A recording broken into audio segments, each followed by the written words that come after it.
नमस्कार बच्चों, मैं ऋषि कुमार झा सिग्मा गुरुकुल में फिर से आपका स्वागत करता हूं। जैसा कि आपको पता है कि रोज़ रात के 10 से 11 हम लोग सिग्मा गुरुकुल की ओर से एसएससी जीडी और रेलवे एनटीपीसी के अलग अलग दिनों में जीके, मैथ्स और रीजनिंग क्लास देते हैं। आज फिर हम उस अंक को लेके आए हैं जीके के महत्वपूर्ण क्वेश्चन जो एसएससी जीडी और रेलवे में आए हुए हैं। तो बिना समय गवाए हम पहले क्वेश्चन की ओर चलें। पहला क्वेश्चन बताता है, एशियाई खेल 2018 के उद्घाटन समारोह के लिए भारत के ध्वजवाहक कौन थे? तो ध्यान में रखें, एशियाई खेल 2018 ये थोड़ा सा पीछे वाली, कई बार क्या करते हैं क्वेश्चन सेटर 5 से 6 साल पुराने क्वेश्चन को दोहराते रहते हैं। बच्चे 1 साल तक को मैक्सिमम पढ़ के गया और क्वेश्चन वो 5 साल 6 साल पीछे पूछ लेते हैं। इस क्वेश्चन के अनुसार आंसर होगा नीरज चोपड़ा। लेकिन ध्यान में रहे, अगर यही क्वेश्चन हमसे ये पूछा जाता कि लेटेस्ट 2022 के एशियन गेम्स में उद्घाटन समारोह में भारत के ध्वजवाहक कौन थे, तो उस क्वेश्चन के अनुसार हमारा आंसर होता 4 और ये आंसर गलत होता। लेकिन हो सकता है विद्यार्थी जो पढ़ के गया है इनका नाम हरमनप्रीत सिंह और लवलीना बोरगोहीन, तो जल्दबाजी में बच्चे हरमनप्रीत सिंह और लवलीना बोरगोहीन कर सकते थे। लेकिन आपसे ये 6 साल पीछे वाला क्वेश्चन पूछा गया है 2018, तो इसका आंसर होगा नीरज चोपड़ा, ना कि हरमनप्रीत सिंह। तो इसके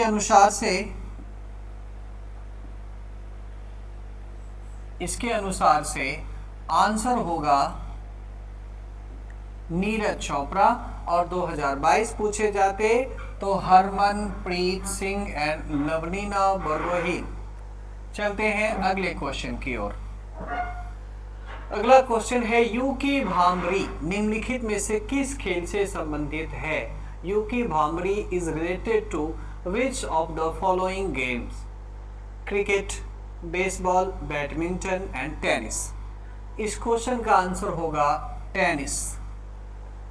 हो सकता था यूकी भांभरी की जगह पर किसी और खिलाड़ी का नाम दे, जरूरी नहीं कि वो टेनिस खिलाड़ी से ही पूछे, वो किसी और प्रतिस्पर्धा या किसी और गेम्स के अच्छे खिलाड़ी के बारे में पूछ सकते हैं। ज़्यादातर क्वेश्चन में उस खिलाड़ियों के बारे में पूछे जाते हैं जो हाल के दिनों में राष्ट्रीय अंतर्राष्ट्रीय प्रतिस्पर्धा में मेडल जीत के आया हो, उन्हीं के बारे में ये क्वेश्चन दोहराते रहते हैं।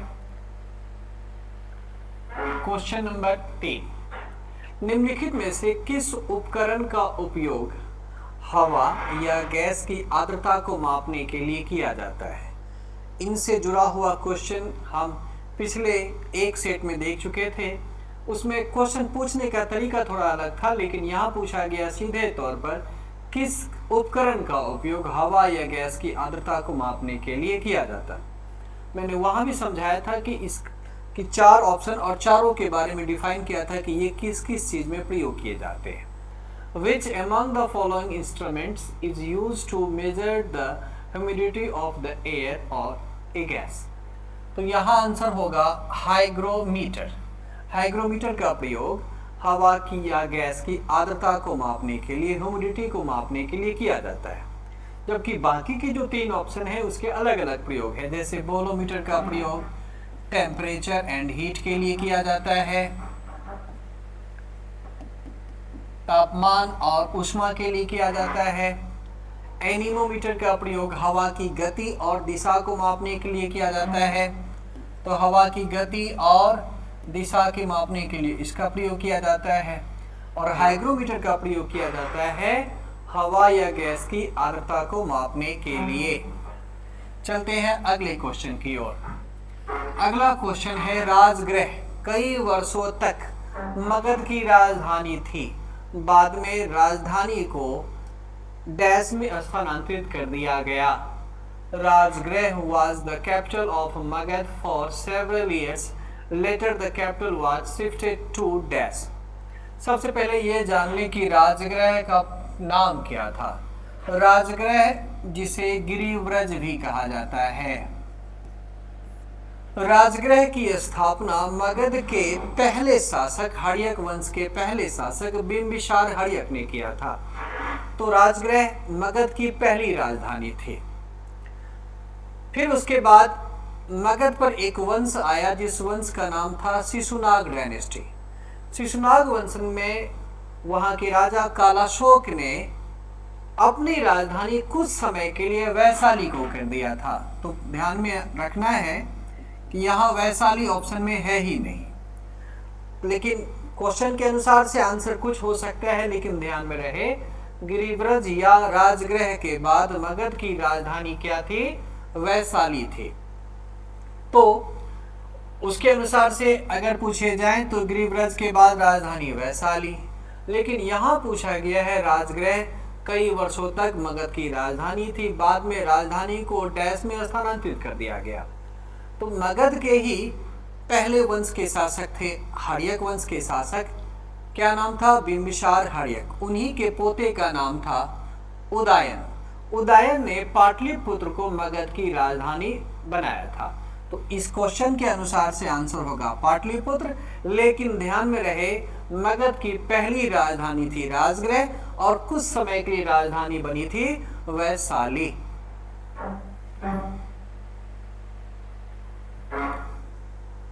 Only Indian citizens above the age of dash years are eligible for the appointment of the governments of a state.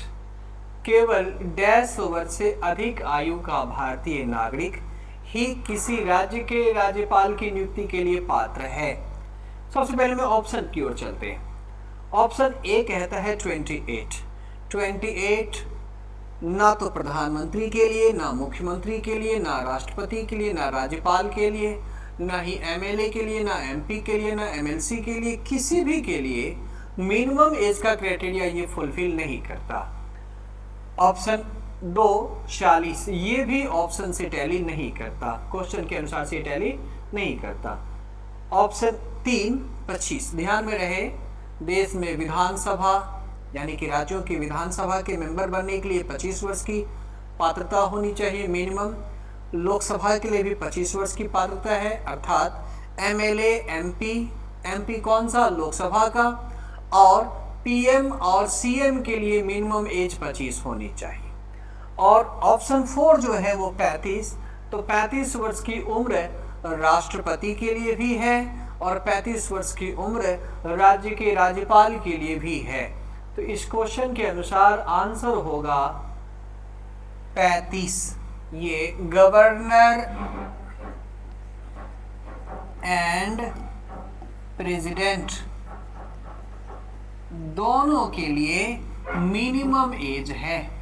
बाकी लाइन वहां लिखा हुआ है भारतीय नागरिक, तो बस हमें एज देखना था और मिनिमम एज 35 होनी चाहिए, 35 होनी चाहिए और 25 एज होना चाहिए एमएलए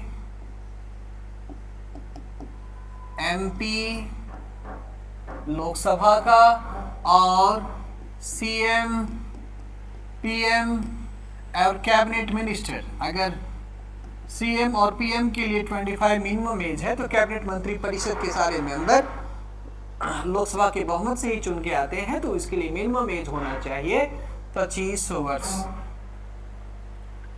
क्वेश्चन नंबर 6, निम्नलिखित में से कौन सी भारत में मीठे पानी की झील नहीं है? अर्थात हमें ऑप्शन में देखना है कि कौन सा खारे पानी की झील है। Which of the following is not a fresh water lakes in India? Bharat में कौन सी इन ऑप्शन के अनुसार से झील ऐसी है जो खारे पानी की झील होगी? भीमताल, ये भीमताल जो झील है ये उत्तराखंड की मीठे पानी की झील है। दूसरा ऑप्शन है लोकटक, लोकटक झील ये मणिपुर की झील है। ये किस राज्य की है? मणिपुर की झील है। बारापानी, ये थोड़ा सा वेरी इंपॉर्टेंट क्वेश्चन इसलिए बन जाता है कि इसका नाम लोग नहीं सुनते हैं। ये उड़ीसा में है। उड़ीसा में लोग चिल्का झील को लेकर जानते हैं कि चिल्का झील भारत का सबसे बड़ा झील है और खारे पानी के झील है, लेकिन जानबूझ के यहाँ बारापानी दिया गया है कि स्टूडेंट इस क्वेश्चन में बारापानी को लेकर थोड़ा सा कंफ्यूज हो, तो बारापानी जो झील है ये उड़ीसा में है और यह भी मीठे पानी की झील है। और जो चौथा ऑप्शन है सांभर, ये सांभर झील राजस्थान में है और ये झील खारे पानी की झील है। सांभर झील में नमक तैयार किए जाते हैं और नमक वही तैयार किए जाएंगे जो खारे पानी की झील होगी। तो यहाँ आंसर है सांभर, यह खारे पानी की झील है। तो ऑप्शन के अनुसार से होंगे सांभर। अगला क्वेश्चन, निम्नलिखित में से कौन सा लोक नृत्य तमिलनाडु राज्य से संबंधित है? वैसे जो लोक नृत्य है घापल, लावनी, भांड, जो घापल लोक नृत्य है ये राजस्थान का लोक नृत्य है। तमाशा, लावनी और नकटा ये महाराष्ट्र का लोक नृत्य है। MAH महाराष्ट्र, ये कहाँ का लोक नृत्य है?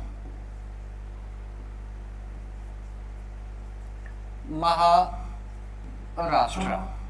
भांड लोक नृत्य यह भी राजस्थान और मध्य प्रदेश का लोक नृत्य है। और जो चौथा ऑप्शन है कुम्मी, ये कुम्मी लोक नृत्य तमिलनाडु और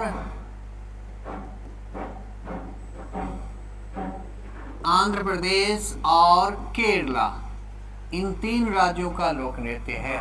लेकिन यहाँ पूछा गया है तमिलनाडु राज्य का लोक नृत्य क्या है। तो क्वेश्चन के अनुसार से सत्य के निकट देखना है हमें कि सत्य के सबसे नजदीक कौन सा दिख रहा है हमें। तो इसके अनुसार से ऑप्शन होगा कुम्मी। कुम्मी लोक नृत्य आंध्र प्रदेश का भी लोक नृत्य है, केरला का भी लोक नृत्य है और तमिलनाडु का भी लोक नृत्य है। तो क्वेश्चन के अनुसार से आंसर है कुम्मी। 2019 में पारित किया गया और जिसके परिणाम स्वरूप भारत के प्रधानमंत्री और अन्य पूर्व प्रधानमंत्री की सुरक्षा प्रतिबंधित कर दी गई। Dash was passed in 2019 and as a result of which the security of Prime Minister of India and other former Prime Minister was restricted। पहला ऑप्शन है sudden protection group amendment act 2019, अचानक संरक्षण समूह संशोधन अधिनियम 2019। दूसरा ऑप्शन है special protection group amendment act 2019, विशेष सुरक्षा समूह संशोधन अधिनियम 2019। तीसरा ऑप्शन है security protection group amendment act 2019, सुरक्षा संरक्षण समूह अधिनियम 2019। वर्ष तो चारों के चारों सेम दे दिए 2019। चौथा ऑप्शन है special protocol group amendment act 2019, विशेष प्रोटोकॉल समूह संशोधन अधिनियम 2019। जानबूझ के ये ऑप्शन में सभी वर्षों में 2019 दिया गया कि बच्चे अगर याद किए भी हैं 2019 के एक्ट को तो इनमें से किसी भी एक को वो चूज कर ले और गलती करे। तो इसके अनुसार से आंसर होगा special protection group amendment act 2019, विशेष सुरक्षा समूह संशोधन अधिनियम 2019। ये 2019 के जुलाई अगस्त महीने में ये पास किया गया था। तो ये महत्वपूर्ण क्वेश्चन बन सकता है, इसे जरूर याद करें। जितने भी अमेंडमेंट एक्ट हैं उसमें ये भी एक महत्वपूर्ण एक्ट है। करीबन 40 से 45 अमेंडमेंट इंपोर्टेंट है, उसे याद जरूर कर लें। बेजोड़ को चुने। बेजोड़ मतलब जो इनमें से अलग दिखे। वैसे इस तरीके के क्वेश्चन रीजनिंग में भी आ जाते हैं। Pick the odd one out hint textile industry. इसमें बेजोड़ को चुने संकेत दे दिया है कपड़ा उद्योग। अब हमें देखना है कि ये इनमें से कैसे अलग है। ये क्वेश्चन तो कह रहे हैं कपड़ा उद्योग, टेक्सटाइल इंडस्ट्री। तो टेक्सटाइल इंडस्ट्री के लिए बाकी जो ये 3 हैं ये तो उनका कच्चा माल है, लेकिन इलेक्ट्रिकल इंडस्ट्री का संबंध इस क्वेश्चन से किसी भी एंगल से नहीं बन रहा है। आप खुद से देखें क्या पूछे, बेजोड़ को चुने संकेत कपड़ा उद्योग। इलेक्ट्रिकल इंडस्ट्री हो नहीं सकता, बाकी रेशम उद्योग या कपास उद्योग यानी कि सिल्क इंडस्ट्री या कॉटन इंडस्ट्री या वूलन इंडस्ट्री, इन तीनों का संबंध उस क्वेश्चन से है। तो क्वेश्चन के अनुसार से आंसर होगा इलेक्ट्रिकल इंडस्ट्री। चूंकि बेजोड़ हमें चुनना था, जो अलग दिखे हो सकता है यहाँ सजातीय और विजातीय पूछता, हो सकता है क्वेश्चन बेजोड़ को नहीं देके ऐसे लिख देते असत्य को चुने, मैक्सिमम यही लिखे रहते हैं असत्य को चुने, कौन सा तर्क संगत नहीं है इस तरीके से भी आ जाते हैं, कौन सा विजातीय है, तो ये तत्सम तद्भव शब्द हो गया। असत्य, बेजोड़, विजातीय, इस तरीके से किसी भी तरीके से क्वेश्चन आएंगे तो हम उनमें से ये देखेंगे कि जिसका संबंध इस क्वेश्चन से नहीं है।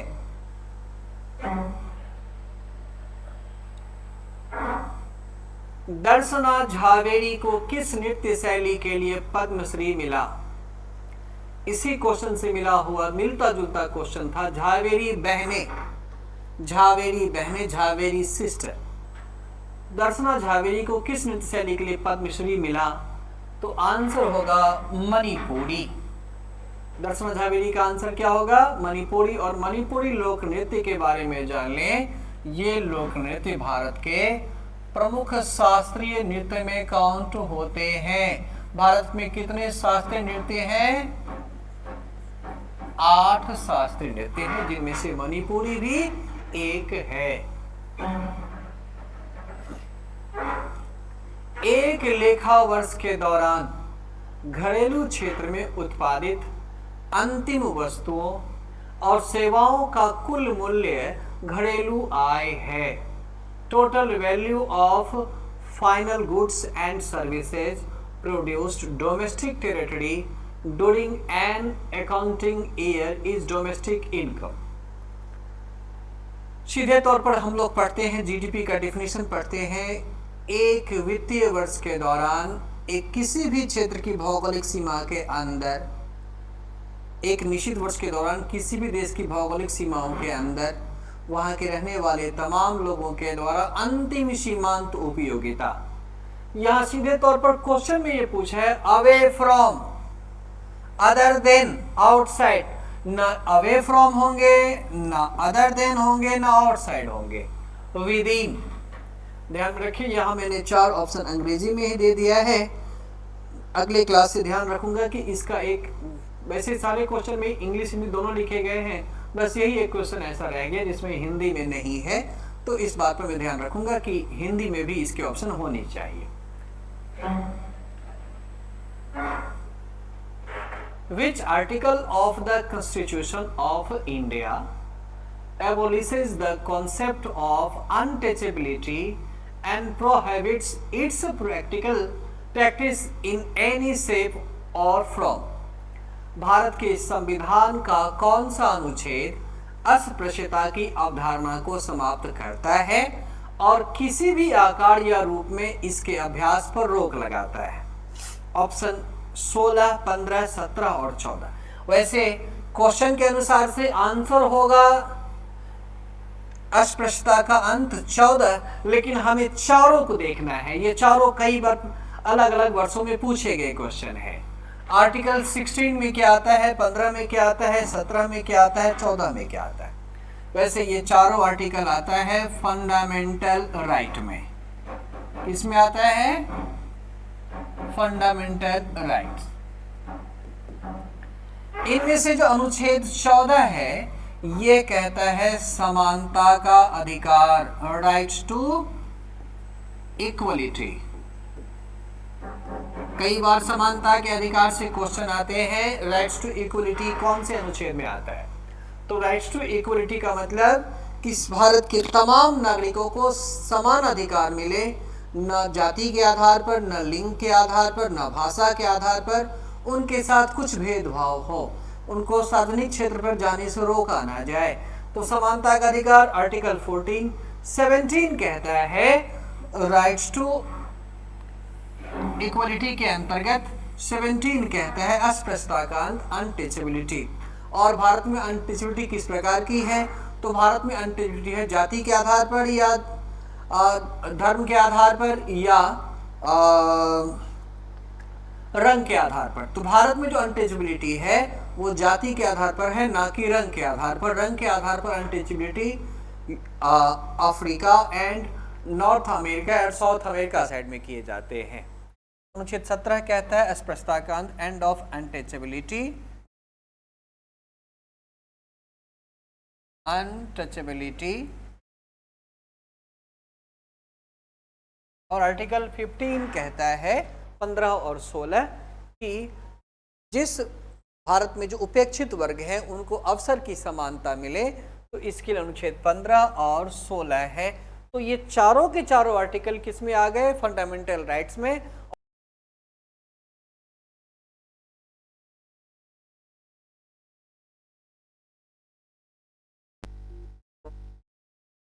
और ये तीनों क्वेश्चन जो है, तीनों ऑप्शन वो गलत है।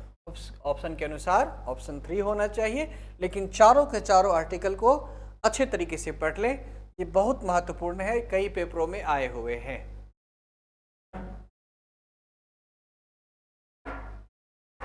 मार्च 2022 में निम्नलिखित में से किसने गोवा के मुख्यमंत्री के रूप में शपथ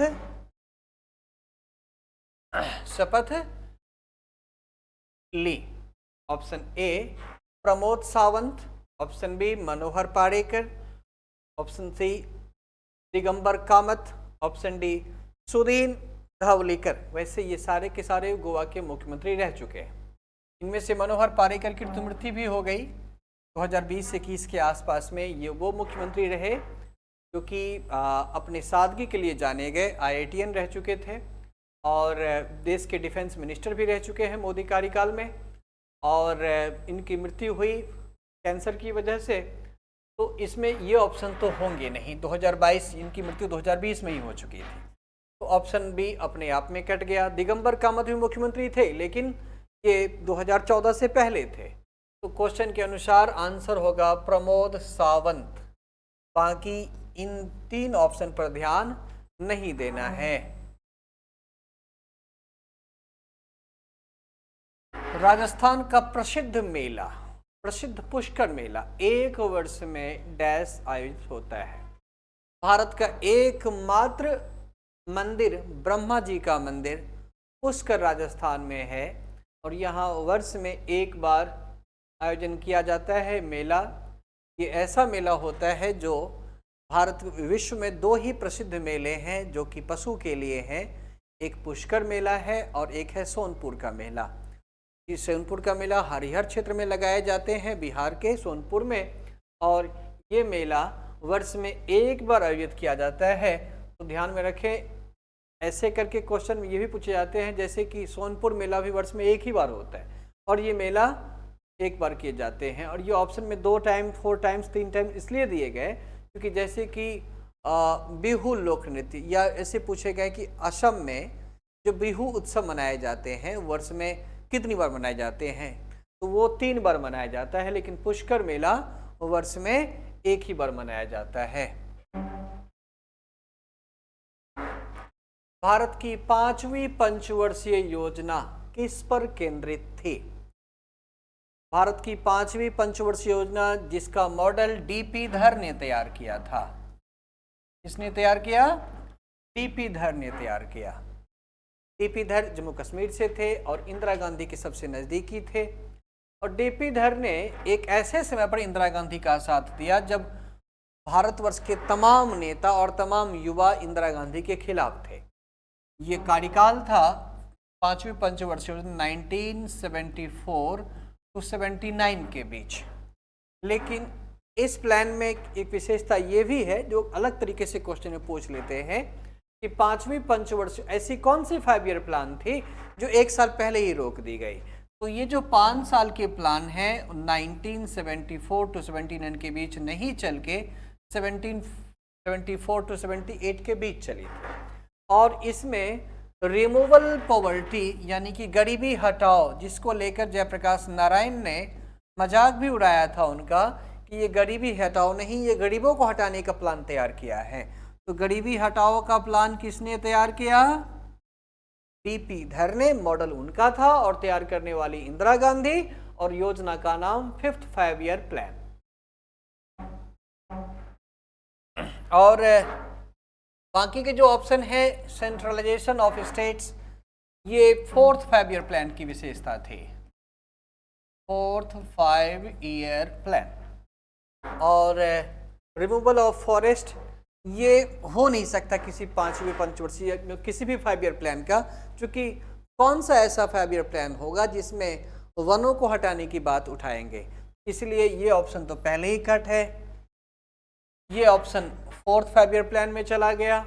और वेस्ट मैनेजमेंट, ये हो नहीं सकता, प्रबंध को वेस्ट कर दिया जाए, ये कौन से 5 ईयर प्लान की विशेषता हो सकती है। तो ये गरीबी हटाओ का नारा किस में दिया गया, 5वीं पंचवर्षीय योजना में। स्वतंत्रता के समय भारत की लगभग 75% जनसंख्या डैश पर निर्भर थी। At independence about 75% of India population was dependent on. Bharat की 75% जनसंख्या किस पर आश्रित थी। बात कब की है, 1947 की। और आज़ादी के समय भारत की या यहाँ तो 75% लिखा है, कई बार ऐसे लिख देते हैं 3/4 पॉपुलेशन ऑफ इंडिया, 3/4 जनसंख्या किस पर आश्रित थी। तो ये वाला जो सेक्टर है एग्रीकल्चर, ये भारत की 75% जनसंख्या की जीविका के लिए जानी जाती है। वैसे अभी भी 50% के आसपास लोग इस पर आश्रित हैं।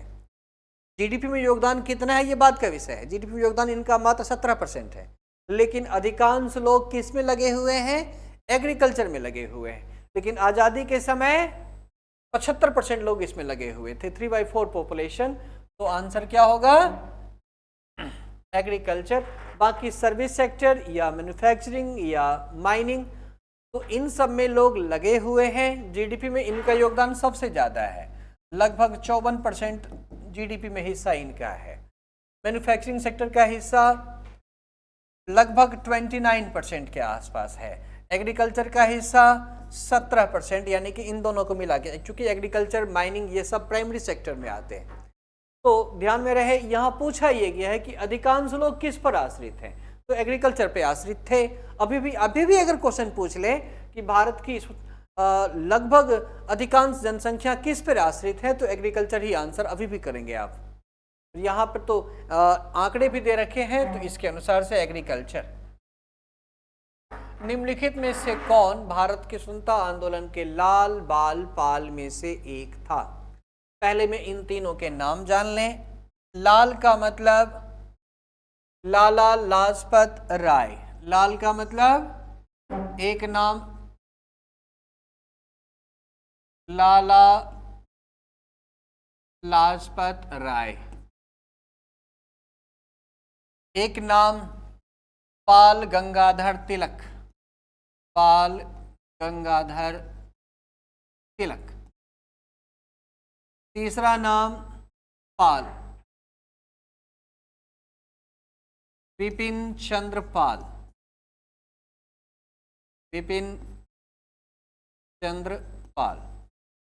अब इन तीनों में से कौन सा ऑप्शन है देख लिया जाए। चित्तरंजन दास नहीं है, लाला लाजपत राय ये है, लाल बहादुर शास्त्री ये नहीं है, ये शांत विचारधारा के थे।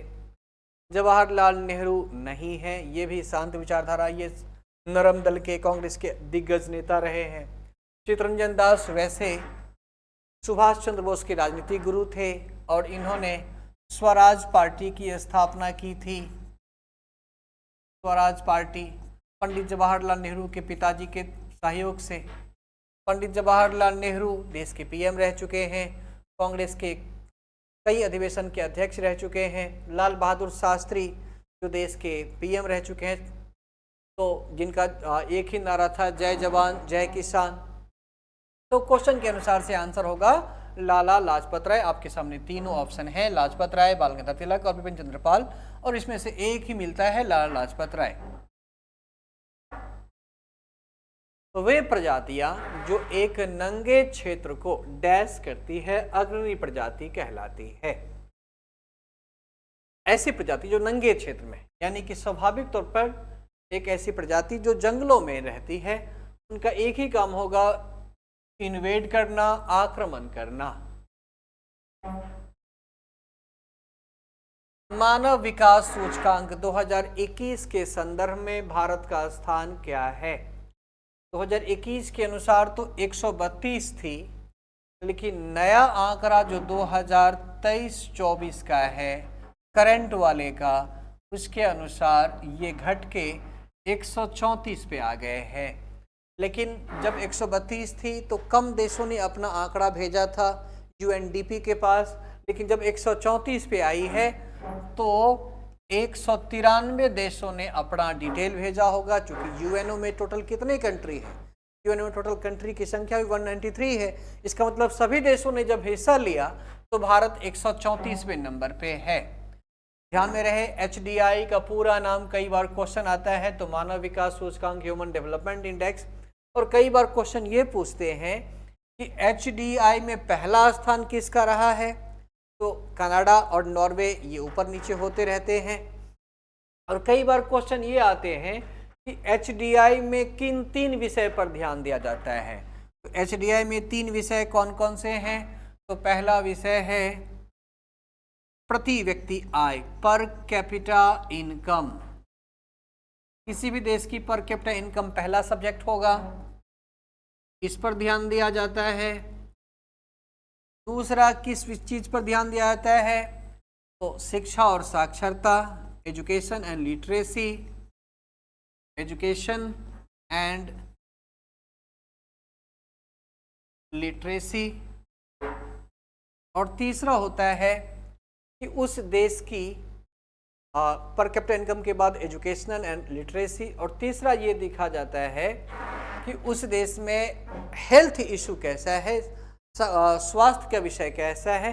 तो केवल हेल्थ नहीं लिखे जाते, वहाँ ये देखा जाता है कि उस देश में जीवन प्रत्याशा क्या है, एवरेज एज क्या है।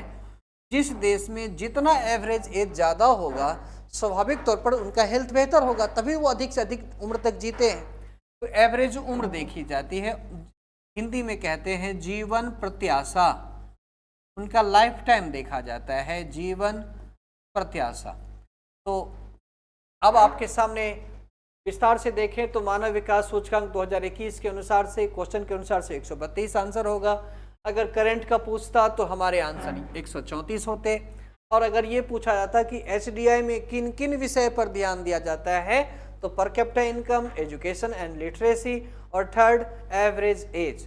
तो इन तीनों सब्जेक्ट के आधार पर मार्क तैयार किए जाते हैं और इस मार्क के आधार पर सभी देशों की रैंकिंग तैयार होती है। और उस रैंकिंग में भारत का स्थान प्रेजेंट में 134 है और क्वेश्चन के अनुसार से 132 है। निम्नलिखित में से कौन सी द्वितीयक क्षेत्र की गतिविधि है। गतिविधि को जान लें। गतिविधि, इकोनॉमिक गतिविधि 3 प्रकार की होती है, primary, secondary and tertiary. Primary में क्या क्या आता है, तो प्राइमरी में आता है वो सारे सोर्सेज जो हमें नेचुरली तरीके से भगवान ने दिए। उसमें आएगा एग्रीकल्चर,